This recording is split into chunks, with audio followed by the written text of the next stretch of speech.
television city in Hollywood. Chrysler Corporation, maker of these 5 great cars. Plymouth, Dodge, DeSoto, Chrysler, and the exclusive Imperial, the 5 great cars of the forward look. Chrysler Corporation presents Climax. Tonight starring Wendell Corey, Gene Hagen, Harry Carey Jr., James Gregory, Harry Towns. And now your host for Chrysler Corporation, Bill Lundigan.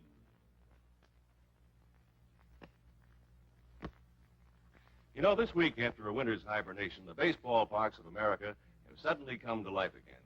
Flagstaffs wear bright new bunting, turnstiles click, men in blue shout play ball, prominent citizens from mayors to the president throw out the first ball, and from packed bleachers comes a mighty roar that won't be stilled until autumn.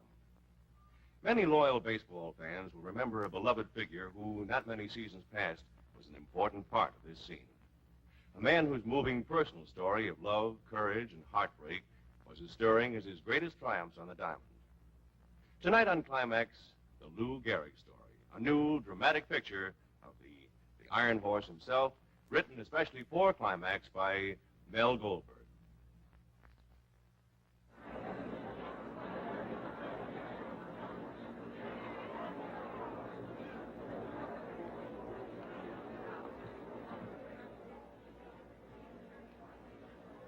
This is Granton Rice, talking to you from the press box of the New York Yankee Stadium, where in just a little while, the ceremonies honoring Lou Gehrig will get underway. I've been asked to tell you, as briefly as I can, a little bit about the man, Lou Gehrig, and why upwards of 60,000 fans and countless celebrities from all walks of life are here today to pay final tribute to the Iron Horse of baseball. Today, at the age of 36, Lou was a very sick man, perhaps a dying man. But let's turn away for a brief moment from the shattered Iron Horse we see here today for a brief look at the Gehrig you and I, and especially Lou, would want you to remember. 1927. Lou's second full season as a Yankee, a batter marked for greatness. At the beginning, a clumsy fielder, he worked at it. He learned. They never called him clumsy again. He gave it all he had, at the plate and on the bases. In his time, for all time, one of the most fearsome sluggers in baseball history.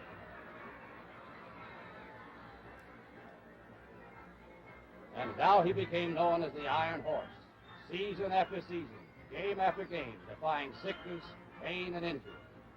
Among baseball fans everywhere, the fabled Gehrig, the beloved Gehrig, the indestructible Gehrig.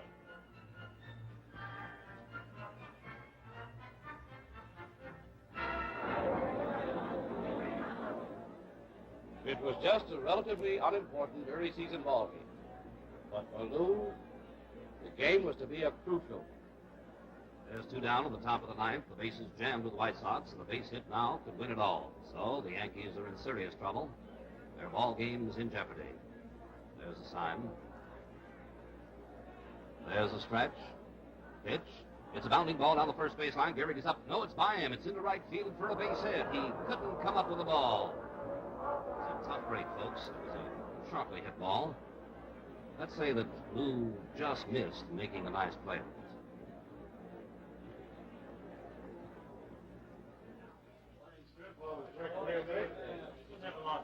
Well, you can't expect it. Oh, it's a hot hit ball.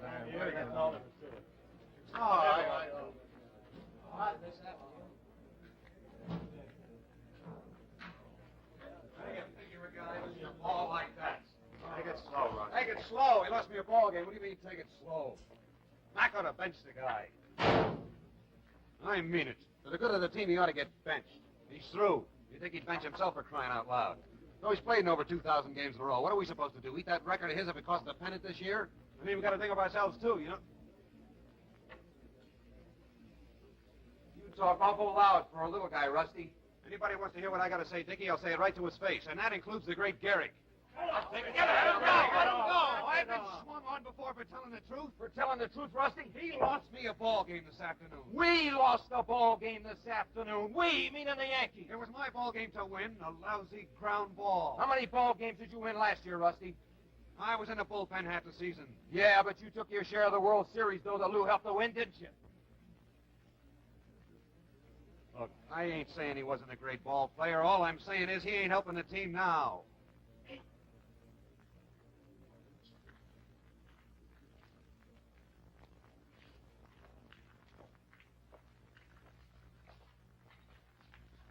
I booted one for you, kid.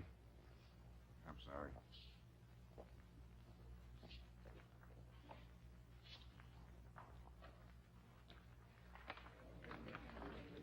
Look, I ain't griping about losing the ball. Why don't you just button your lip?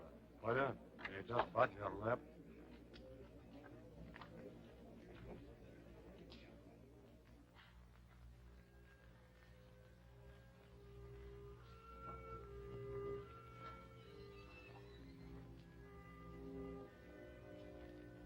Thanks about that, Miss Gehrig. Tell the master.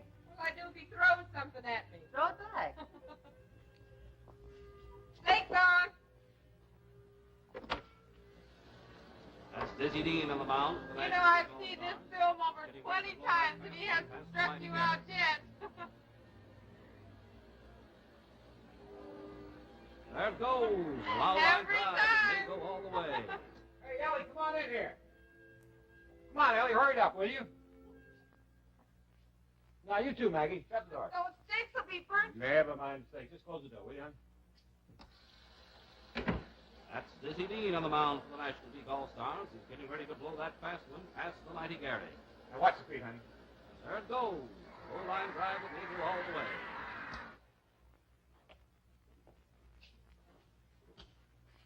Well, Well, it seems to me you were stepping into the ball. that's right, I was. But now I'm so anxious to hit. I'm crowding that plate and they're throwing them in close. I don't even have to look at that film we've been taking this week. I know that's it. I'm crowding it. That could be. I know it is. Look, I'll show you. Now, here's the plate. I got the, and I just keep inching it. And I'm inching it. And they throw me in a close one and I pop it up. But if I'll get back here, dig in and stay here, that same inside pitch. Right on the fat of the bat. Look, honey, I'll share the stuff we took this week. Miss Gehrig, if we don't get with... Look, Maggie, you don't have to hang around. We'll be at least an hour. Oh, I don't mind. Come on out. You're not out. Get going. Okay. Well, I got a couple of tickets to the opera. Are you interested? Aren't you? I don't think so, no. Okay. Mrs. Gehrig, he's been looking at those films for over a week now. What's he trying to find? The guy who hit the home run off Dizzy Dean.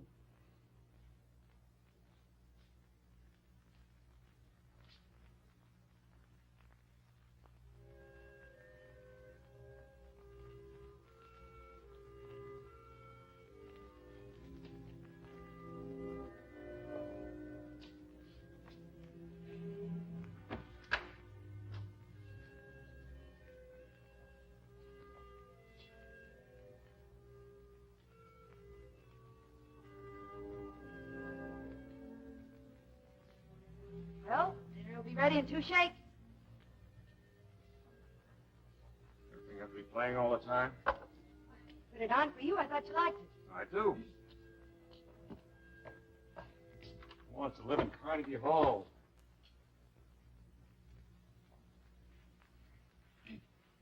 You know, maybe I should have married Toscanini. I could have, you know. He's been after me for years. But I look at the guy and I ask myself, how many homers did he hit last year? Oh, look who's laughing. The way I'm hitting, I could be using the baton. No. No, I don't believe it. The Dour Dutchman finally got off a good one. You know, I think I better call Granny Rice. Maybe he could use it as column tomorrow. The heck with that. We'll sell it to Jack Benny. Oh, you are a sneaky one, Gary. Ellie, if it should be over, if I just can't hit anymore. If I can't play ball anymore, Ellie, I swear to you, I'll make life good for you. I mean it, Ellie. I'll learn to do something else. We'll have wonderful times together, so you won't be bored with me. You big, stupid Dutchman. You shut up. You hear me? Oh, dope you. Lou, the first time I met you 6 years ago, that's when I started living. Don't you know that? I mean, you're it. You're the works. Don't you know that? It hasn't got anything to do with your batting average or music or anything like that. You got that straight? And say it. Now look me in the eye and say it. I love you, Ellie. You be the smiling Irishman, love? Oh, Ellie. Come on, say it, or I'll... Smiling Irishman loves the dour Dutchman. Don't you ever forget that,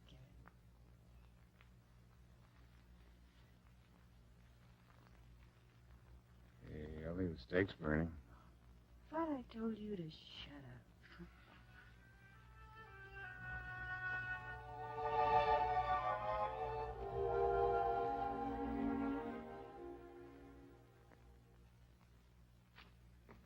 I've got a right to sing the blues. I've got a right to feel low down. I've got a right to hang around around the river.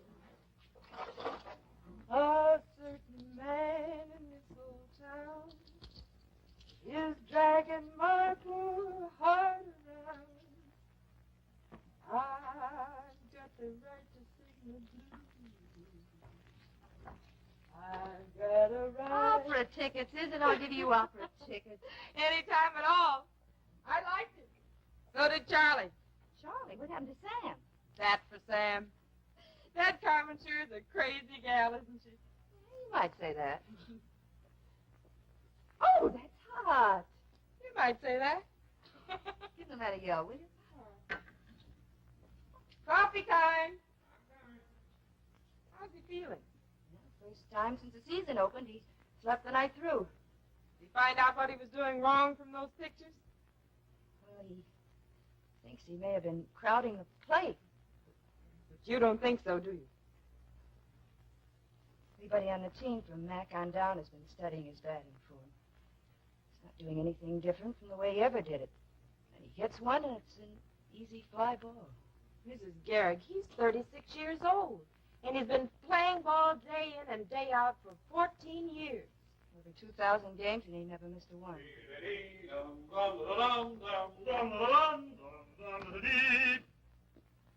I'll give you one guess. Opus 711, Duke Ellington. Ellie, we're going to have to get rid of her. Oh? She's got no culture. 4 or 5. Make it a half a dozen. Throw in some bacon, too. Waffles? You talk me into it. Be about your business, girl. I got a train to catch. Good morning, Eleanor Twitchell Gehrig. Good morning, Henry Louis Gehrig. And who do you love this morning? The dour Dutchman. And who does the dour Dutchman love? The smiling Irishman. I married the genius. See if these will hold you. Yeah, not for long. Ellie, I'm going to snap out of it. I've got a feeling. You know, I always did hit good in Detroit. You just forget about the homers, you hear? Just swing to meet the ball, and the base hits will start falling in there. That's exactly what I'm going to do. You know, I've got it all doped out. I was thinking about it while I was shaving. I've been getting in my head that I'm weak.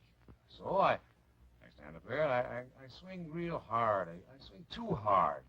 I'm off balance up there. I really think that's what it is. What do you think, Ellie? I think I love you. Oh, no, really, Ellie. I mean, I really got it figured out. I've been going around moping like the world was coming to an end. I'm in a batting slump. I've had it before, and I've got out of them, and I'll get out of this one, too. Mr. Gehrig, the coffee.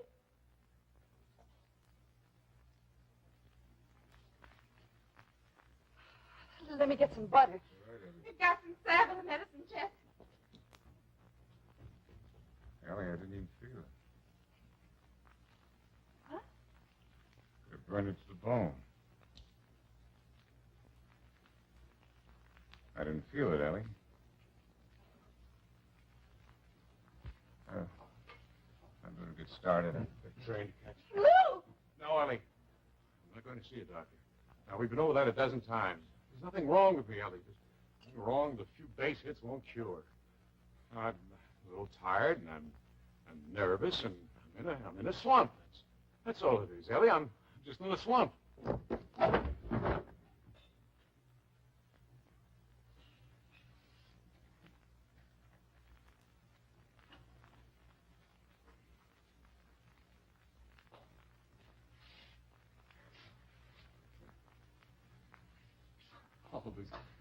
All this commotion about it.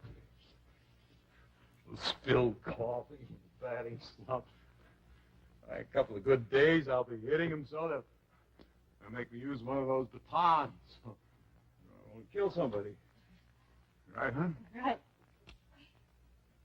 I'll call you after the game.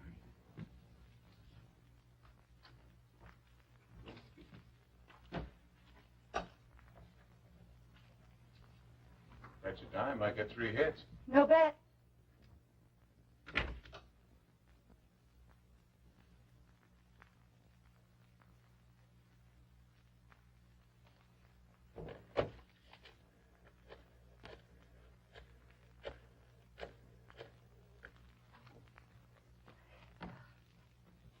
Hello, get me Mr. Dickey's room, please. Bill, Eleanor, look, no, Lou just left. Oh, look, Bill, there's something wrong with the guy. Just something very wrong. You just keep your eye on him, you see, and if anything happens, I don't know, like what? He seems to be losing his strength. He burned himself when he didn't feel anything. Bill, you get him to see a doctor. You make him see a doctor because I'm afraid he's sick.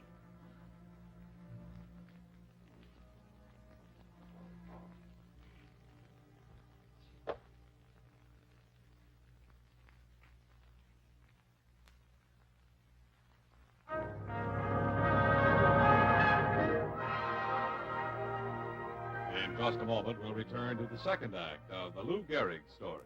And now your host, Bill Lundigan. You know, for the real outdoors man, this is only one of 100 items to take on a camping trip.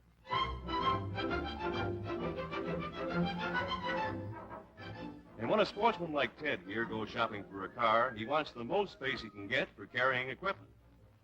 Wife Elaine watches while Ted measures this Plymouth Sport Suburban himself. And what does Ted find? That Plymouth platform is over 6.5 feet long, not even counting the tailgate. More than enough room to hold even the biggest loads.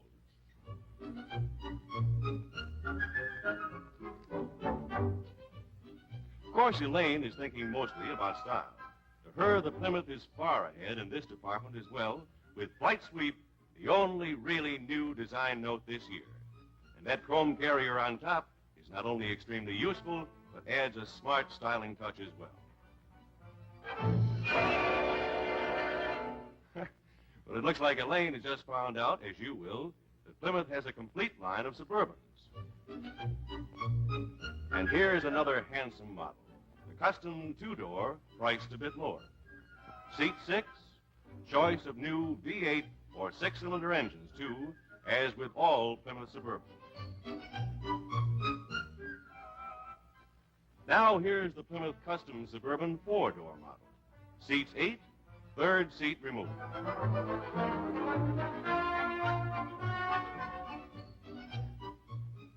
And here's still another Plymouth Suburban model, the Deluxe 2-door. As in the others, the second seat folds down for extra storage room.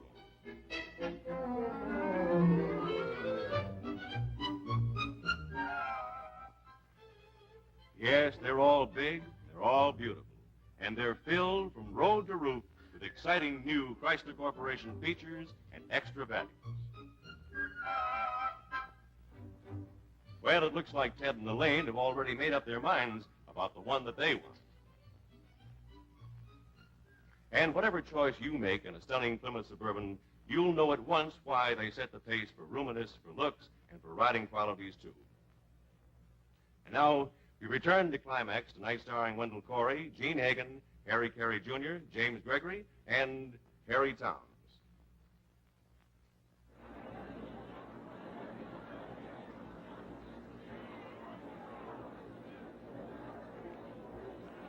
Rossetti on third, DiMaggio on first. The Gehrig special right now will put the Yankees 1 run to the good here in the top of the ninth. Who's had a rough day so far. A slow start for the big guy. But last right now would make up for a lot of that. There's the stretch, the pitch. It's a fly ball to right field, and it just didn't have enough. So that snuffs out the rally, and Detroit wins it 3-1. Well, the Bengals 3 runs on 8 hits and 1 error, and all the Yankees 1 run on 6 hits and 1 error.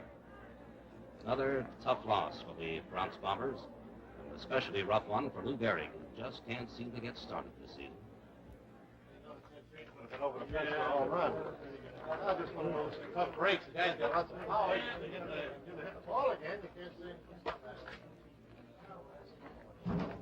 He's lost his power. What more proof does the guy need, for Pete's sake? Hold it down. Oh, he hit that one right on the nose. If I hit a ball that hard, it would sail right out of the park. So for him, it's a can of corn for the right fielder. I tell you, the guy's lost his power. I hit about 5 like that last year. They get up on that wind and die. This ballpark's real rough for that, Lou. I mean it, Lou.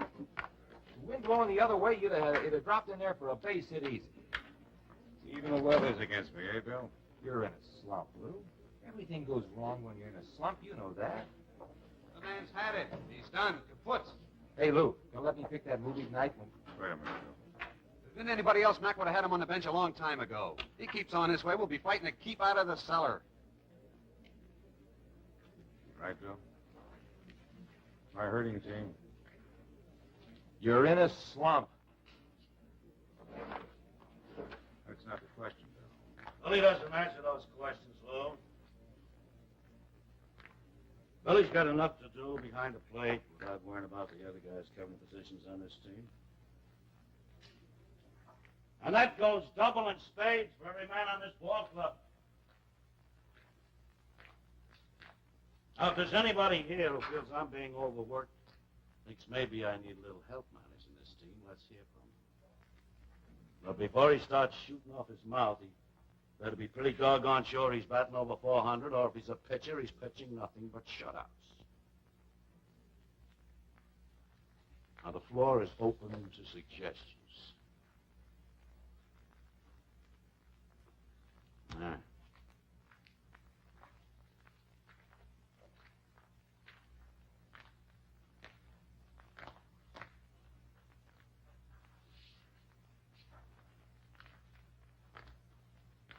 Lou, I've told you every day since this slump started that you're my first baseman.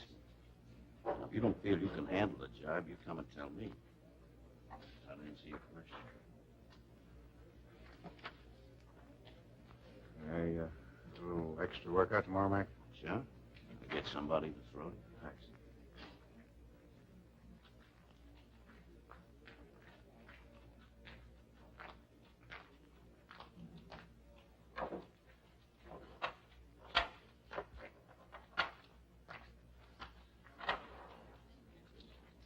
Mac's got no call eating me out just because the guy tries to tell the truth. Why don't you grow up a little, son? Don't you think Mike knows the truth?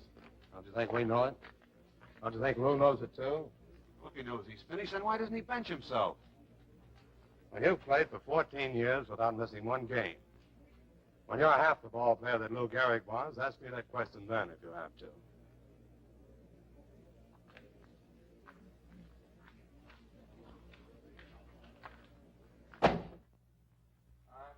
Cowpoke, Oklahoma way, and I love my horse more than I can say. Hey, Lou, you better get a move on. I don't want to miss a single shooting. Kind of beat, Bill. Well, there's nothing like a good old double feature for what ails you. Take a rain check, Bill. Now, look, I'm treating. And when Dickie treats, boy, Oh, cut it out. I crippled or something? I was just kidding, Lou. I've done that, you've done it back. Heck, I wouldn't want to count the number of times.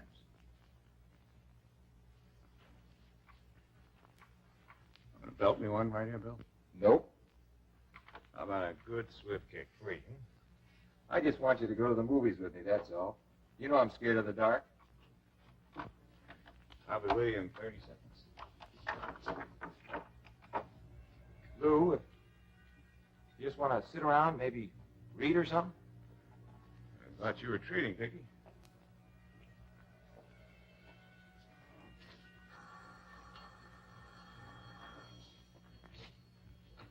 Hello?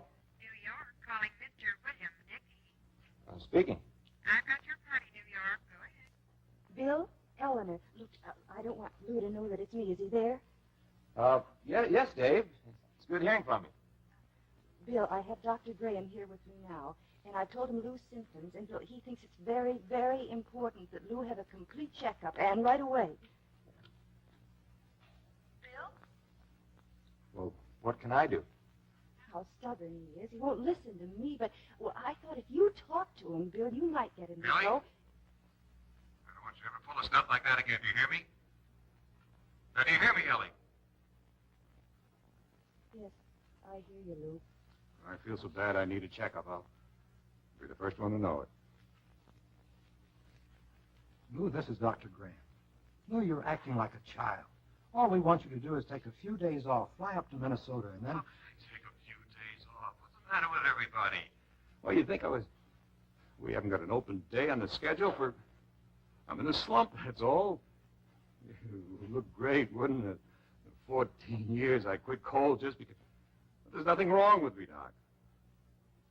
But I'm not going to take any day off. Now, get that straight. Tell Ellie to get that straight, too. Nothing wrong with me that a good day at bat wouldn't cure.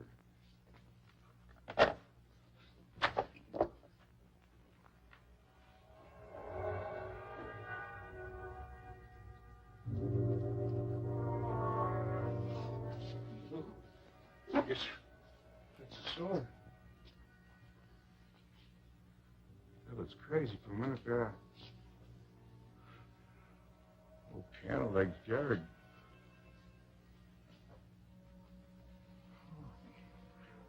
Boy, a minute there.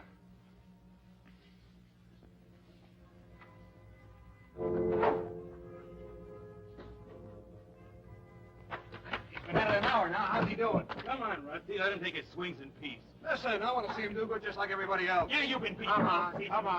Let's not act like a jury.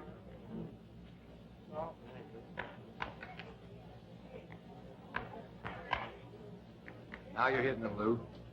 Slow and easy.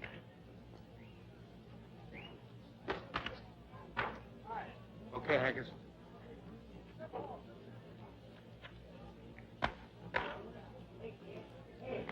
Keep that ball up, will you, Hank? That's the least.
frigging team staying there.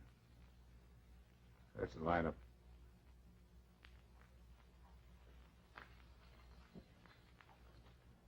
Can't make it, anymore.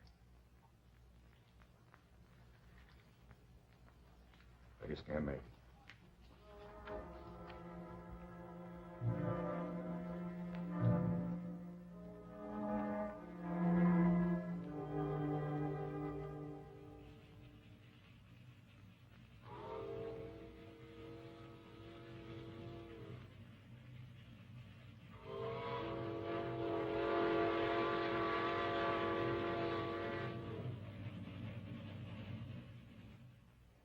Lou Gehrig, iron horse of baseball, the rock of the Yankee infield, one of the great sluggers of all time, and beyond doubt the most durable athlete in the history of sport.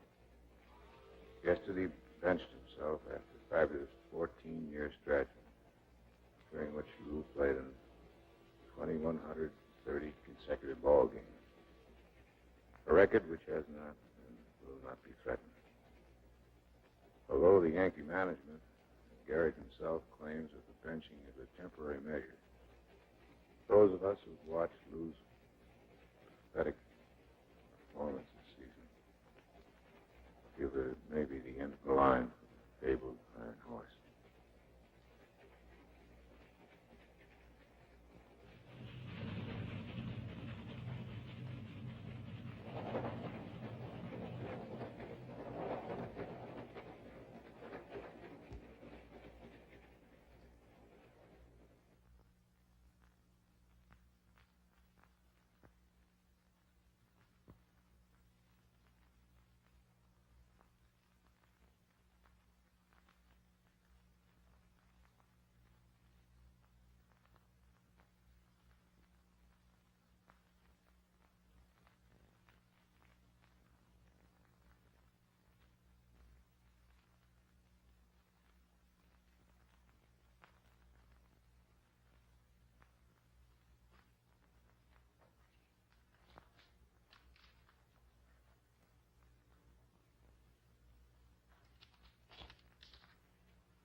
Send in, Mr. Gehrig.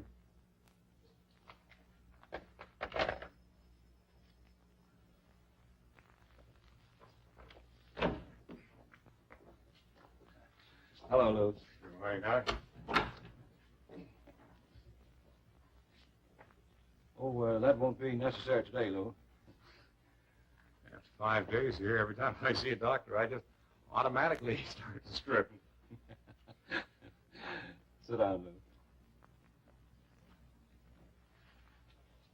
I take it won't break your heart to leave us, is that right? Not that you haven't treated me well, but... Yeah, that's all over and done with now, Lou. What's the final score?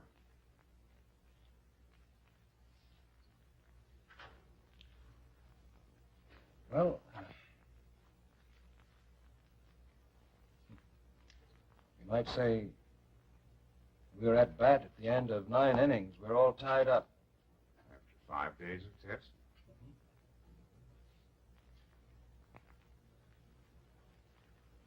Lou,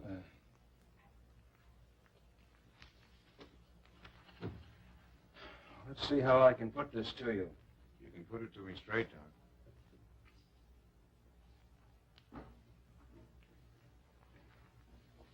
Yes, Lou, I believe I can. Well, when I said we're tied at the end of 9, that sounds like a poor analogy. That's really not too far from the truth. What I'm trying to say, Lou, is a game that's tied can go on 10, 15, 20 innings. It depends on so many factors. These extra innings, you figure 1 inning for 1 year? You could look at it that way. Do you look at it that way? And after, say, 15 innings, is there a chance of winning? Or do we just play it out as long as it goes? But in the end, we have to lose? Well, not necessarily, I Lou. know I could die of heart failure tomorrow, Doctor. Well, this other thing. Is it going to kill me? We'll be able to tell you more about that, Lou, in time. After we watch it progress. It's a rare type of paralysis. But somebody like you, with your body, your will... Is anyone who's had this thing... Has anyone else ever beaten it? Well, has anybody else ever played 14 full seasons of baseball without missing a single game?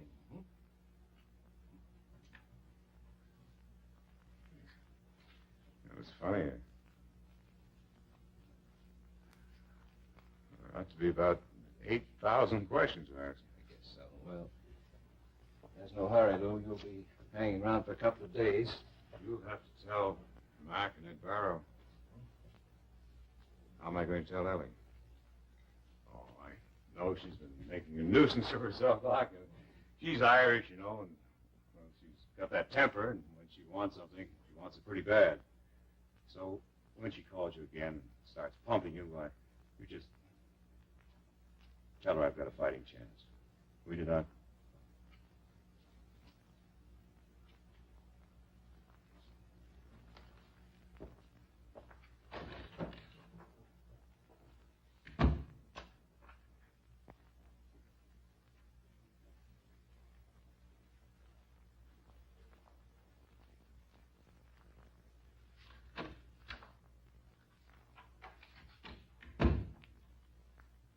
Rogers, type this on an official form, send it to the Yankee office, New York. Mr. Edward Barrow. After a complete and careful examination, June 13, 1939 to June 19, it's been found that Mr. Lou Gehrig is suffering from amyotrophic lateral sclerosis, type of illness which involves the motor pathways and cells of the nervous system. Dr. Adams' office. Doctor, it's Mrs. Gehrig.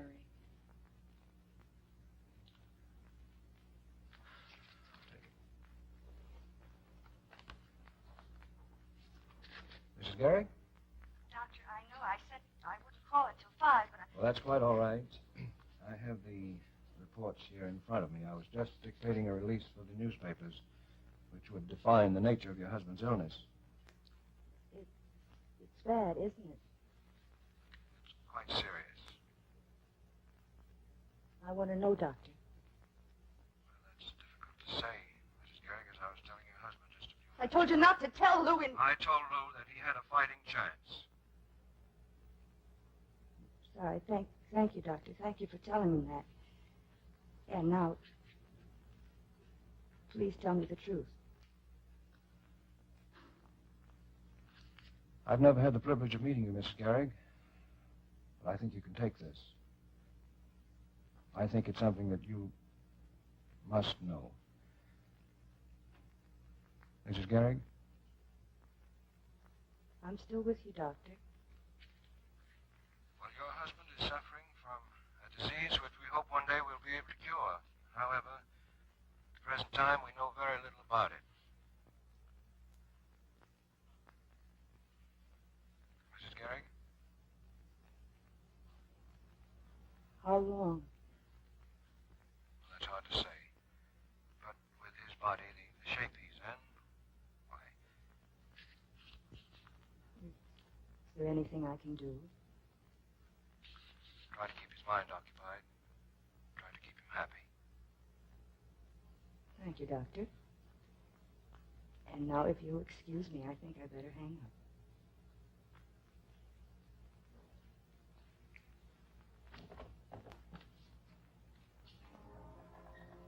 We're going to keep him happy, you hear me, Maggie? We're going to have parties, and we're going to have people. We're going to have so many people, we'll have to put a revolving door on the joint. We're going to keep him happy, understand?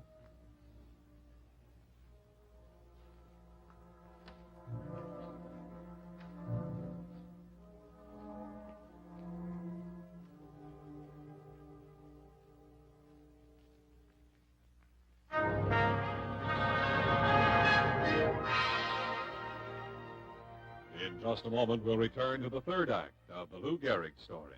And now, once again, your host, Bill Lundigan.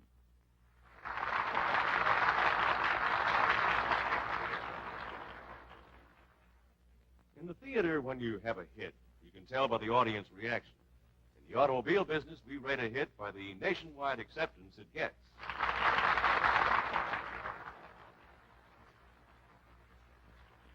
And we know that we have a real box office smash with Chrysler Corporation's new push-button Power Flight automatic transmission.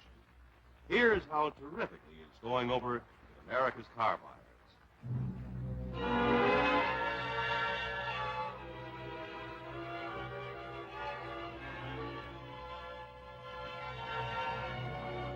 In Plymouth showrooms, push-button Power Flight gets the nod, especially from the women who enjoy its convenience and ease of operation.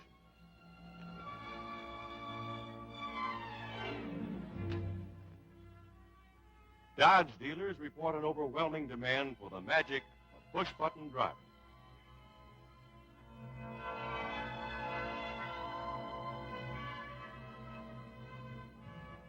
And the sales at DeSoto, Chrysler, and Imperial dealers show that buyers are unanimous in their enthusiasm for this driving control from the future.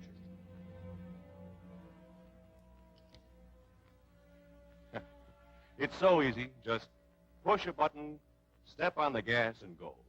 Stop in tomorrow at one of our dealers and try push-button driving in one of the brilliant new cars of the Forward Look 56 from Chrysler Corporation. And now we return to the third act of the Lou Gehrig story, written especially for Climax by Mel Goldberg.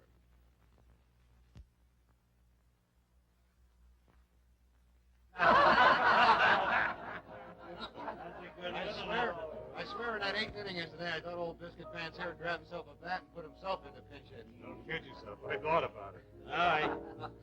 I'll never forget the time we were playing an exhibition game in Norfolk, Virginia. This rookie kid was pitching for them. A big, tall, lanky, drink-of-water type lad. He, kind of reminded me of Billy Dickey here in a way.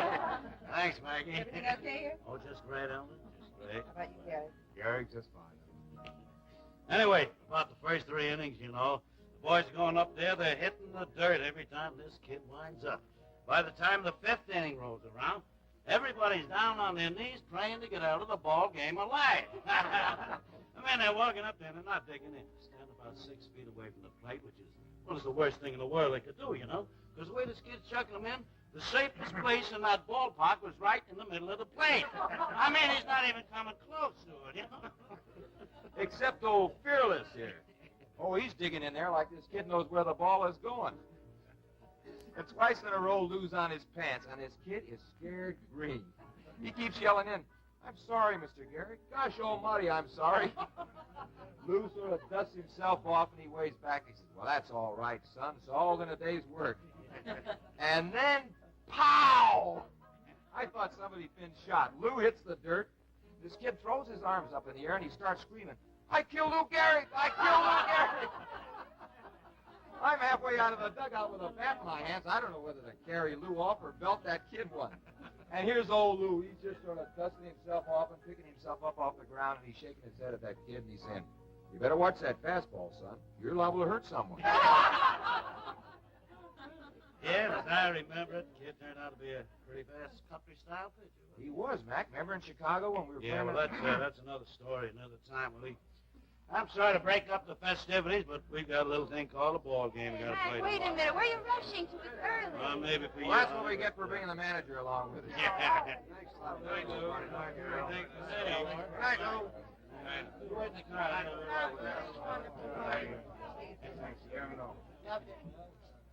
Right. Lou, it was wonderful fun. Thanks for having the guys over. Well, I had a great time, and that another business I was talking to you about, kick it around a little bit, Ellie, will you? Let me know how you feel. Oh, Mac, I don't think so. Why not? Kick it around. Whatever way you decide is all right with me. Just let me know. I'll talk to you tomorrow. All right. Night, Whitey the Bird. Hey, night. Night. Thanks for coming, Minnie. Well, thanks for the use of the hall. Night. Yeah. Was it fun? Love them one and all. Good. I'm a mess. I'd like to see a little less of them, a little more of my wife. Maggie, why don't you just leave that stuff till the morning? All right. Good night, folks. Good night, Mag. Ellie, come here. Why don't you sit right down here and fold your hands in your lap.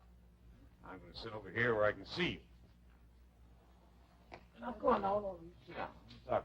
Good. Fire when ready, Gridley. Well, now, Ellie, I don't know exactly how to Lou, say would this. you like some music? Ellie, I just want to talk. Well, that's serious? Well, no, not yet. But Ellie, when I first heard about this thing, I was scared silly. There's no reason to be. I mean, the doctors all say... Never mind the doctors, darling. I said I was scared. Until I began to realize that no matter what the book said about this disease, even if the odds are against us, never beating it, it wouldn't scare me. But it doesn't scare me, Ellie. As long as it doesn't scare you. Do I look scared, darling? Well, I'm not. I'm not, because the simple truth of the matter is that I know you can beat this thing. I know it. So I wish you'd stop thinking about... That's just what I was trying to say, honey. I don't think about not beating him. As a matter of fact, it doesn't really seem very important as long as we live our lives together just the way we always have.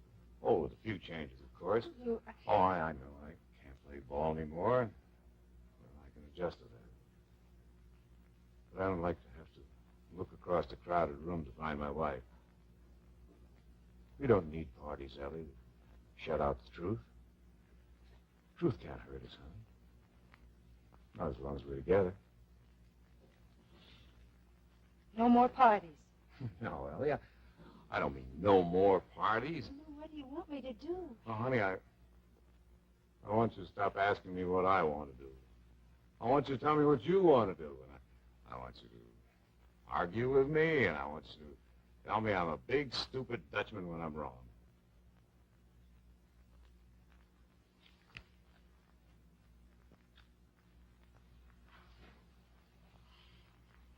Anything else, Dictator? Well, Mac and Ed Barrow, well, Granny and some of the boys at the press, they want to have a day for me. Yes, I know. What do you think? Who I think? Well, I think if I say yes, you'll brood about it, and then you'll sit up all night trying to write a speech, and you won't be able to think of anything to say, and then you'll blame me for getting into the whole mess. And then you'll decide it was all a giant plot to embarrass you because you think you really don't rate a date because nobody cares that much about you. In other words, you think I ought to let them do it. I think you better let them do it.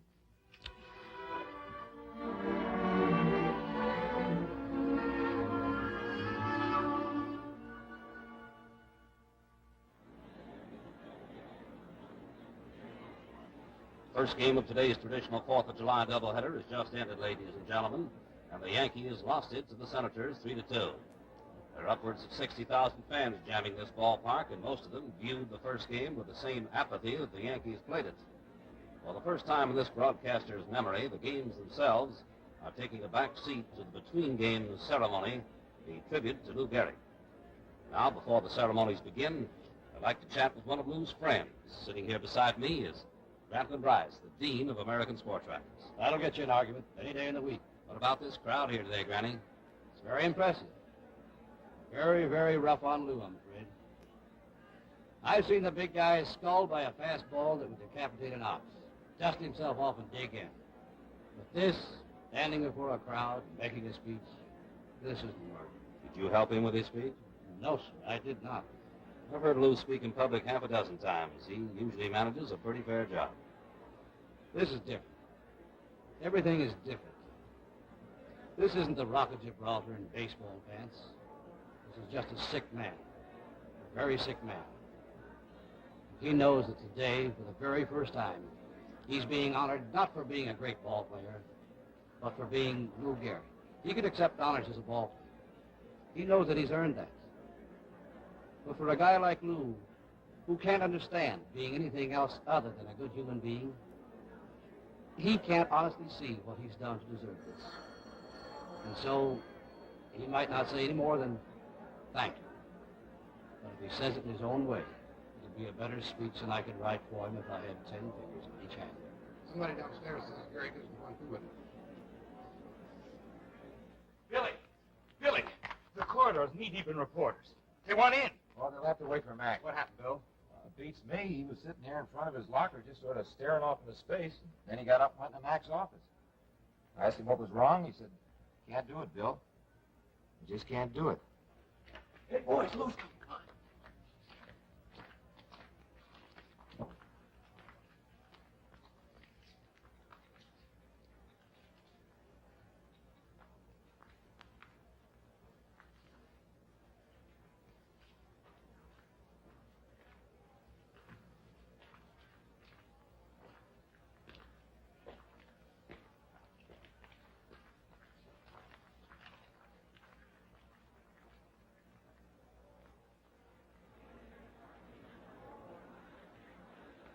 So today, after 14 years, during which Lou rewrote page after page in the baseball record book, we're here to give him his day.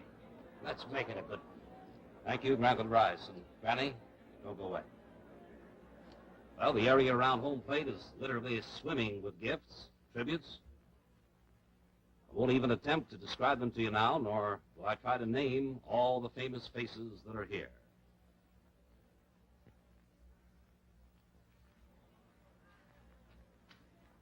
There in a group is one of the greatest baseball teams ever assembled, the 1927 Yankees. You just saw Babe Ruth, Bob Musial. Here's Wade Hoyt, Herb Pennock. Well, let's leave it at this. There isn't a name in baseball, past or present, who isn't here today to pay tribute to Lou Gehrig.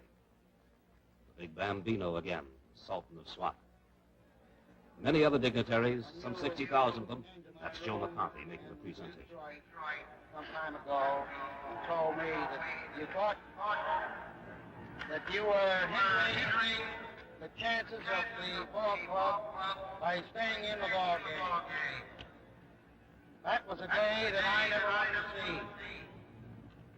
Because I never thought that I would, that is, the time would come when you and I, well, we're not going to part.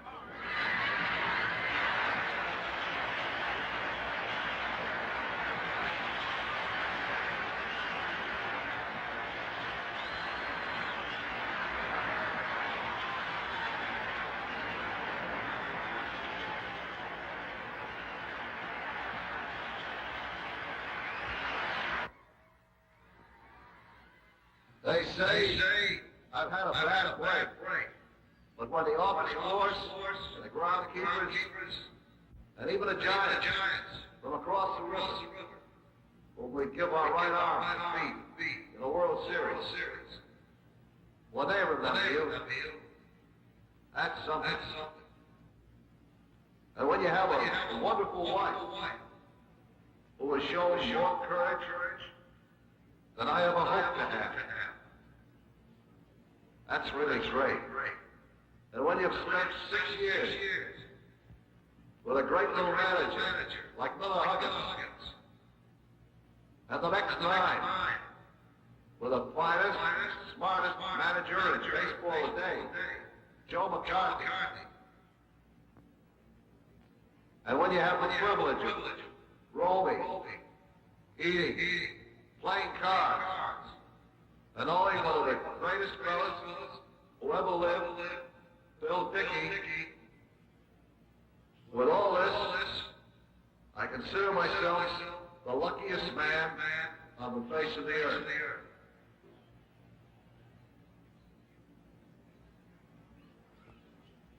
I may have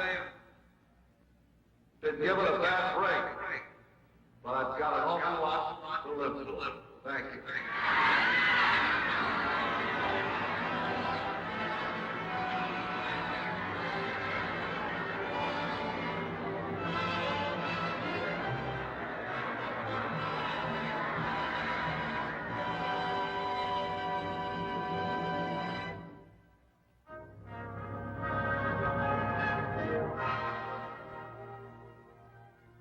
Watch these 4 simple, basic lines.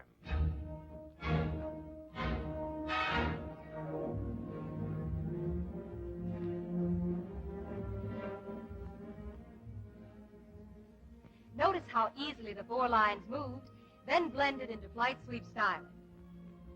First, the wedge, because this is the fundamental basis of flight sweep styling. A shape that leans forward, that seems ready and eager to go places.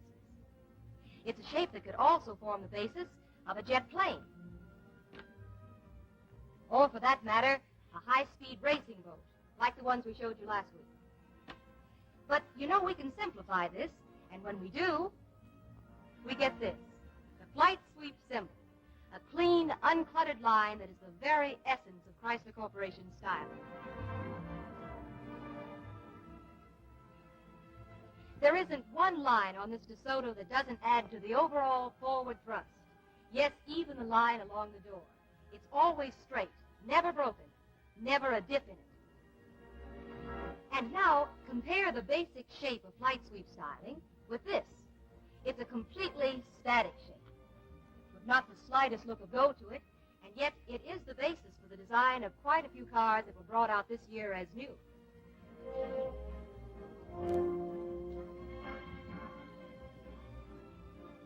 For the really new, we must look to this, flight sweep styling from Chrysler Corporation.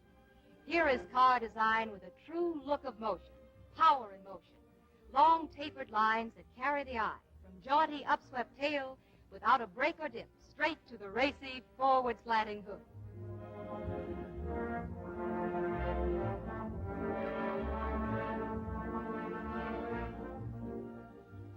Flight sweep styling. It's one of the exclusive extra values you'll find only in the cars of the Forward Look 56. Ladies and gentlemen, next week on Climax, Sit Down with Death. It's the story of 5 people in an elevator, all unaware that their lives are about to be changed by an unseen 6th passenger whose name is Death. Appearing in the role of Philip Hardiker, Ralph Bellamy. So it was suicide, eh? That's what you're thinking, isn't it, Inspector? Well, even though all 4 of the other people in the elevator denied knowing my son, I'm telling you that one of them killed him. If you can't find which one it was, I will. As Joe Mackenzie, you'll see William Tallman. I'm sorry, Ellen. I'm so nervous about this strange invitation. I wish you hadn't accepted it. Playing Harold Johnson, John Williams. Well, I just don't see how anyone could have killed that boy, Inspector, since it was his gun. It was his own gun that killed him, wasn't it? Vicki Cummings will be seen as Liza Farley.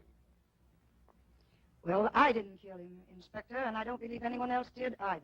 I think it's far more likely the boy shot himself. And in the role of Ellen Mackenzie, Constance Ford. My husband's worried, Inspector Grant. That's why he's so nervous. He thinks maybe I did it. Be with us next week when Climax presents this dramatic, suspenseful story, Sit Down with Death by William Irish, adapted for television by James P. Cavanaugh. And now this is Bill Lundigan saying thank you. Until next Thursday, please drive carefully. The mentally ill need your help. Support your local mental health campaign. Give today to your mental health campaign.